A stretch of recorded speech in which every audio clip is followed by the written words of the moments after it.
What's up guys, my name is Adam and this is Broke Man Finance. In this video, we're going to talk about SPACs for just a few minutes and maybe you learned something that you didn't know before about them. And then we're going to talk about 3 SPACs that I'm watching for 2021. One is public now and I believe is still at a very reasonable and good price, especially if you're looking at something for a long-term play. But then the 2 that I'm looking at, they're not public yet, but they're going to be highly anticipated. And there you can see a lot of hype getting baked into these share prices. So we need to get in early. So there are going to be 2 that you need to be on the lookout for.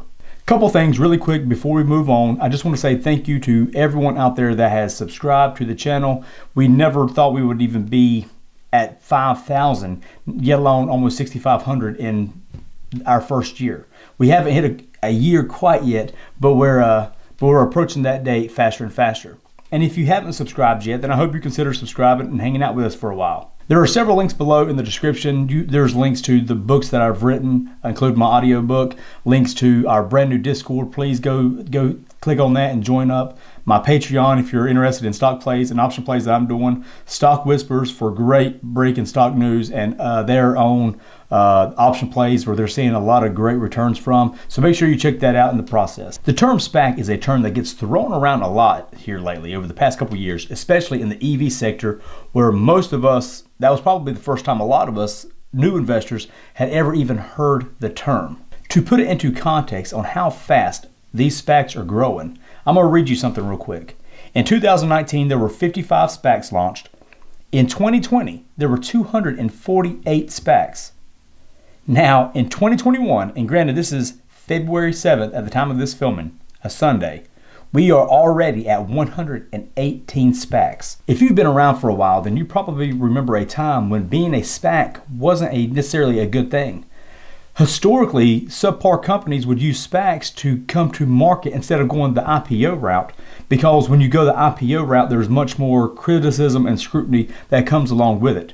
SPACs first came into being in the 1980s whenever these penny stock promoters would make millions off of unsuspecting investors. As a result, the federal government introduced the Penny Stock Reform Act of 1990, which took steps to stop these fraudulent activities. Later in the decade, financier David Nussbaum reintroduced SPACs, focusing on legitimizing this form of IPO stocks through the use of specific requirements such as putting the funds raised in escrow and putting a time limit on the amount of time to make a qualifying acquisition. SPACs most of the time offer a great entry point to potentially a great company, but oftentimes unproven company. So that comes along with a lot of risk versus reward. For a recent instance, look at Hyliion. A lot of hype got baked into them and they're now back down to almost where they were at whenever they did come to market as tortoise acquisition, and they have costed investors a lot of money. Then on the other hand, if you look at one that I'm very bullish on, and that's DraftKings. They were $10 at one point and now they seem to be moving in the right direction and they're doing fantastic. Trading for $64.38 at the time of this filming. Now you even have SPACs like Churchill Capital running up on rumors of them merging with Lucid Motors. They're around $35 right now, and a month ago they were at $10. It wasn't until here recently the majority of us had even heard of Lucid Motors. But when EVs and SPACs talk about getting together, you can expect now a run up in that share price, but oftentimes after merger it tends to fall back down to reality. In fact, there are a lot of investors out there that play SPACs as a standalone strategy. They buy them $10 per share, let it run up, and they sell around the merger time because, as we've seen historically, after merger, these SPACs and these companies tend to fall off substantially. Now moving on to the list of 3. The first one on my list has a sports superstar, I mean a legitimate superstar running the show. Alex Rodriguez has filed for a SPAC with the SEC. The SPAC is Slam Corporation. The filing said that Rodriguez would lead Slam as its CEO and that it would seek an acquisition within the sports, media, entertainment, health and wellness, and consumer technology sectors. According to the filing, Slam is seeking to raise up to $575 million with the sale of stock and warrants at $10 per share. I like the idea of getting in early on this one, so be on the lookout for it.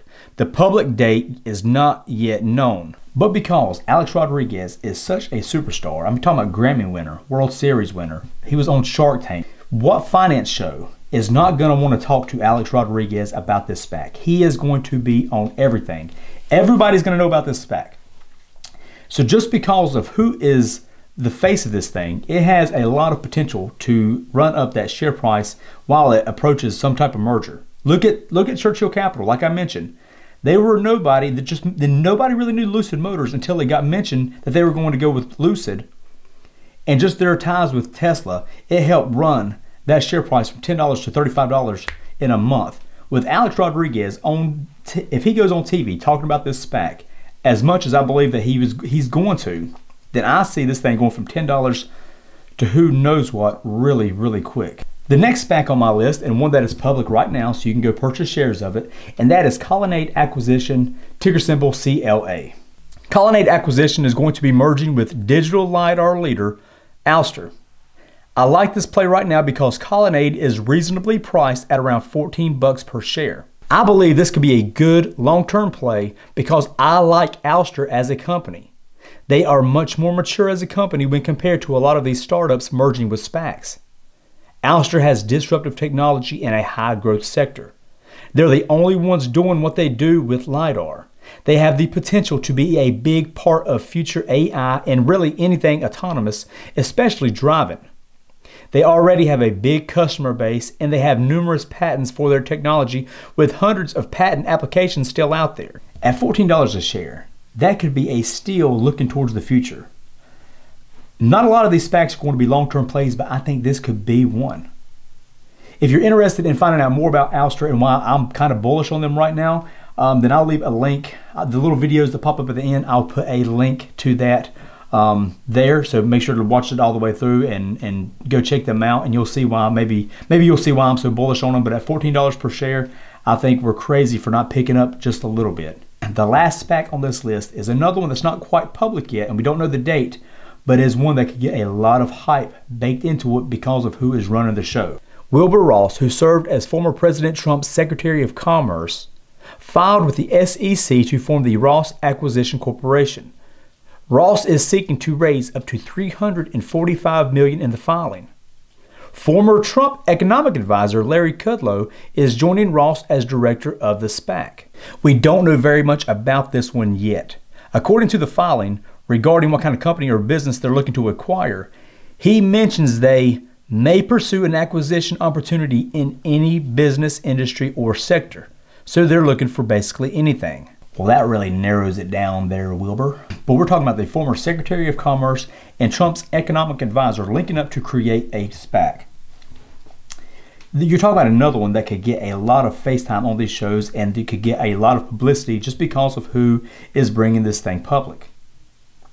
So you can see that share price jump up substantially. So make sure to put this on your radar, because if you get in early enough, just like with Alex Rodriguez's SPAC, you could be looking at some great returns as long as you get in at the very beginning of this thing.